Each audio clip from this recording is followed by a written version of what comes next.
Hi, Owen. It's Matt from California.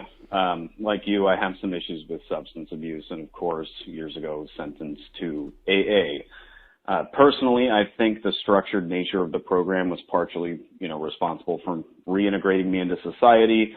But as a lifelong atheist, its religious and spiritual tenets and cult-like following are, reasons I don't really participate anymore. This worries some people that are pretty close to me, and I find myself constantly drawing parallels to religion and the lack of evidence AA provides when regards to successes and recidivism when discussing these disorders. So just wanted to see what your thoughts were on that and see if you've had any similar experiences. Thanks. Yeah, I appreciate the phone call. Really interesting question. So I found the first portion of the question particularly interesting. Let's listen to it one more time. Personally, I think the structured nature of the program was partially, responsible for reintegrating me into society.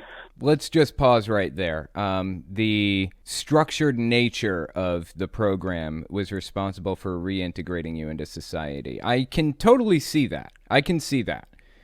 But Alcoholics Anonymous and Narcotics Anonymous are blueprints to create cults. They're really, really harmful. Now, do some people get benefit from cults? Yes. But the damage and the lack of freedom heavily outweighs the good that you may get from it. You talk to a Jehovah's Witness, and they'll tell you they get an amazing sense of community. Is it worth their freedom? Is it worth their mind? No. They can get a sense of community without being mind-controlled, without being manipulated. So, in my opinion, I think that finding a secular program is a better option. Now let's listen to the second half of the question. This worries some people that are pretty close to me, and I find myself constantly drawing parallels to religion and the lack of evidence AA provides when regards to successes and recidivism. Right. Successes and recidivisms are a problem with AA, with Alcoholics Anonymous and Narcotics Anonymous. It's an issue because they don't really... People who go to these programs tend to relapse at a higher rate than secular drug therapy, basically. That's one of the big problems with AA and NA. They aren't really that successful.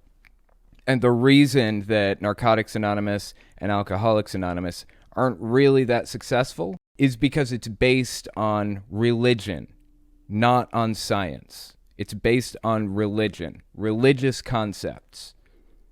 If they had based it on psychology, like secular programs had, their recidivism rate would probably be better than it is. If they benefited you in some way, then I'm glad. It worked for you, and I'm happy about that fact. Secular therapy worked for me. So you and I both came to the same conclusion by different routes, basically. And all I have to say is at least you and I are both clean now.